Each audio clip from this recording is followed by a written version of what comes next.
പത്തനംതിട്ട വലഞ്ചുഴി ദേവീക്ഷേത്രത്തിലെ ഉത്സവം കഴിഞ്ഞ ദിവസമാണ് നടന്നത്. ഈ ഉത്സവം കണ്ട് പത്തനംതിട്ട അഴൂർ സ്വദേശികളായിട്ടുള്ള പ്രകാശ്, അദ്ദേഹത്തിൻ്റെ ഭാര്യ, മകൾ 14-കാരി ആവണി, പ്രകാശിൻ്റെ അമ്മ എന്നിവർ ഈ ഭാഗത്തുകൂടി നദിക്കരയിലൂടെ, ഇത് അച്ചൻകോവിലാറാണ്, അച്ചൻകോവിലാറിൻ്റെ തീരത്തുകൂടി ഇങ്ങനെ നടന്നു പോവുകയായിരുന്നു. ഇവിടെ ആറിന് കുറുകെ ഒരു നടപ്പാലമുണ്ട്. ഇത് വലഞ്ചുഴി നടപ്പാലം എന്നാണ് അറിയപ്പെടുന്നത്.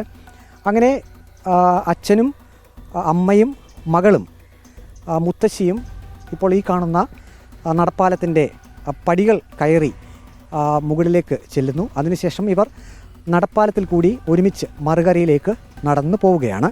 പ്രകാശും ഭാര്യയും മകൾ ആവണിയും പ്രകാശിൻ്റെ അമ്മയും ഈ നടപ്പാലത്തിൽ കൂടി ഇങ്ങനെ നടന്നു വരുമ്പോൾ എതിർവശത്തു നിന്നും ഇവരുടെ വീടിന് സമീപത്ത് തന്നെ താമസിക്കുന്ന ശരത് എന്ന യുവാവ് എത്തുന്നു. അതിനുശേഷം ഈ കാണുന്ന ഈ ഭാഗത്ത് വെച്ച് ആവണിയെ ശരത്ത് അസഭ്യം പറയുന്നു. അപ്പോൾ ആവണിയുടെ സമീപം മാതാപിതാക്കളുണ്ട്. പിതാവ് പ്രകാശ് ഇത് ചോദ്യം ചെയ്യുന്നു. ഈ പറയുന്ന ശരത്തിനെ അച്ഛൻ മർദ്ദിക്കുന്നു. തുടർന്ന് ഈ ശരത്തിൻ്റെ കൂട്ടാളികളായിട്ടുള്ള മറ്റ് ആളുകൾ എത്തി ഈ പ്രകാശിനെ ക്രൂരമായി മർദ്ദിക്കുന്നു. ഇതെല്ലാം കണ്ടുകൊണ്ട് മകൾ ആവണി ഈ ഭാഗത്ത് നിൽക്കുന്നുണ്ട്. ക്ഷേത്രോത്സവമായതിനാൽ ഈ ഭാഗത്തെല്ലാം വലിയ തിരക്കായിരുന്നു.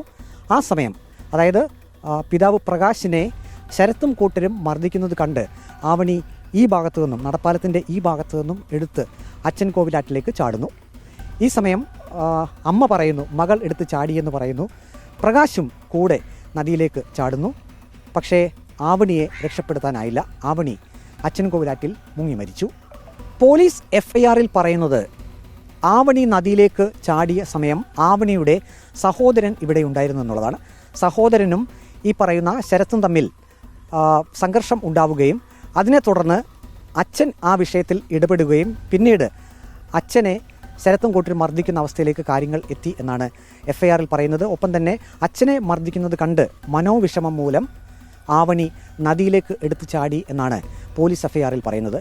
പക്ഷേ ആവണിയുടെ പിതാവ് പ്രകാശിൻ്റെ സഹോദരൻ പ്രദീപ് പറയുന്നത് ഈ സമയം, അതായത് ആവണി നദിയിലേക്ക് ചാടിയ സമയം സഹോദരൻ ഈ ഭാഗത്ത് ഉണ്ടായിരുന്നില്ല എന്നുള്ളതാണ്. ആവണിയും ആവണിയുടെ മാതാപിതാക്കളും ഈ നടപ്പാലത്തിൽ കൂടി കടന്നു പോകുന്ന ആ സമയം, അതിനും കുറച്ച് സമയങ്ങൾക്ക് മുമ്പ് തന്നെ സഹോദരനും ഒപ്പം തന്നെ പ്രകാശിൻ്റെ സഹോദരൻ പ്രദീപും ഈ നടപ്പാലം കഴിഞ്ഞു പോയിരുന്നു എന്നുള്ളതാണ് പ്രകാശിൻ്റെ സഹോദരൻ പ്രദീപ് പറയുന്നത് കൂടി നമുക്ക് കേൾക്കാം. ഈ പാലത്തിൽ വെച്ച് നടന്നപ്പോൾ ഇവിടുന്ന് ഈ ജ്യേഷ്ഠൻ്റെ മകനെ കൊണ്ട് ഞാൻ ഇവിടുന്ന് ഈ പാലം കയറി പോകുമ്പോഴാണ് ഈ പറഞ്ഞ കക്ഷി എനിക്ക് നേരെ ഓപ്പോസിറ്റായിട്ട് വരുന്നു. അവൻ എന്നെ ഇങ്ങനെ തോളുകൊണ്ട് ഇടിച്ചേച്ച് പോയി. അപ്പം ഞാൻ ചോദിച്ചു എന്തുവാ ചോദിച്ചപ്പം അവൻ എന്നെ വേറെ രീതി അസഭ്യം പറഞ്ഞു. അപ്പം ഞാൻ ശകലം മുന്നോട്ട് ചെന്നപ്പം അവിടുന്ന് വേറെ ഒരു 6 പേരുടെ കയറി വന്ന് ഞങ്ങളെ രണ്ടുപേരെ റൗണ്ട് ചെയ്തു. ഞാൻ ചോദിച്ചു എന്തുവാ മക്കളെന്ന് ചോദിച്ചപ്പം പറഞ്ഞു അശ്വിനെ നിർത്തിയത് നിങ്ങളങ്ങ് പൊക്കോളാൻ പറഞ്ഞു. ഞാൻ പറഞ്ഞാൽ പറ്റത്തില്ല, ഞാൻ കൊണ്ടുപോകാൻ പറഞ്ഞു. ഇവനെ കൈക്ക് പിടിച്ചുകൊണ്ട് ഇവിടുന്ന് ഒരു മരം നിൽപ്പുണ്ട്. ആ മരത്തിൻ്റെ അവിടെ വരെ ഓടി. അവിടുന്ന് ഓടി പിന്നെ തിരിച്ച് അങ്ങ് നടക്കുക.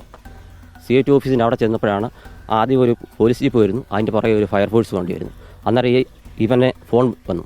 ഞാൻ ചോദിച്ചു എൻ്റെ ജ്യേഷ്ഠൻ്റെ മകന്. അപ്പോൾ ഞാൻ ചോദിച്ചു എന്തുവാ കുഞ്ഞെന്ന് ചോദിച്ചു. അവൻ പറഞ്ഞു ആവണി എടുത്ത് ആറ്റി ചാടിയെന്ന് പറഞ്ഞു. അങ്ങനെ ഞങ്ങൾ ഇവിടെ വരുന്നു. ഒരു 2 2 വീലർ വരുന്നു. അതേ കയറി ഇവൻ പോന്നു.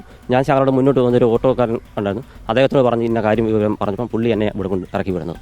ആ സമയത്ത് ഈ പറയുന്ന പ്രതി മേപ്പോട്ട് കയറി പോകുന്ന ഞാൻ കണ്ണിങ്ങനെ മറച്ച് വെച്ചുകൊണ്ട് പോകുന്ന ഞാൻ കണ്ടത്. ഇവർ തമ്മിൽ ഒരു ചെറിയൊരു വഴക്ക് നടന്നു. ആ വഴക്ക് നടന്നപ്പോഴാണ് ഞാൻ അവിടുന്ന് വന്ന് ഇവനെ കൂട്ടിക്കൊണ്ട് പോകുന്നത്. അപ്പോൾ എൻ്റെ ഭാര്യ പറഞ്ഞതുകൊണ്ട് അവിടെ വഴക്കുണ്ട്, അവനെ വിളിച്ചുകൊണ്ട് നിങ്ങളങ്ങ് പോകാൻ പറഞ്ഞു. അപ്പം ഞാൻ ഇവനെ വിളിച്ചുകൊണ്ട് ഈ പാലം കയറി പോകുന്ന പോക്കിലാണ് ഇവരെന്നെ വീണ്ടും അറ്റാക്ക് ചെയ്യുന്നത്.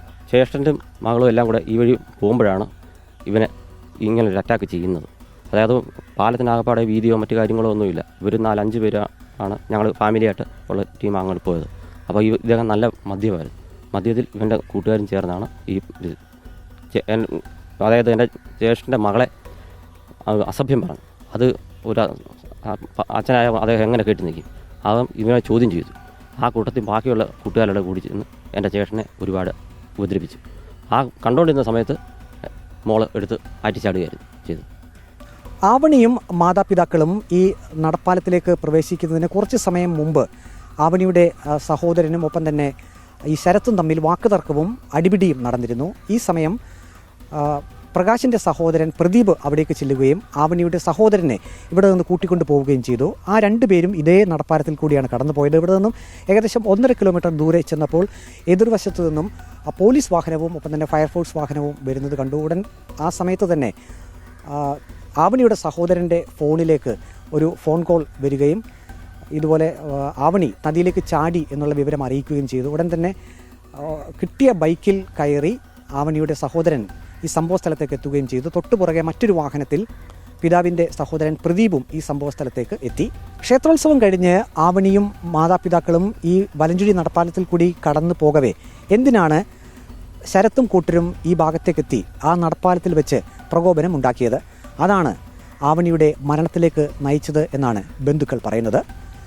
ശരത്തിനെതിരെ ആത്മഹത്യാ പ്രേരണ കുറ്റം ചുമത്തണമെന്നും ബന്ധുക്കൾ ആവശ്യപ്പെടുന്നു. വീഡിയോ ജേർണലിസ്റ്റ് അജി കുടുംബനൊപ്പം reporter Praveen Purushothaman, in reporter, Pathanamthitta.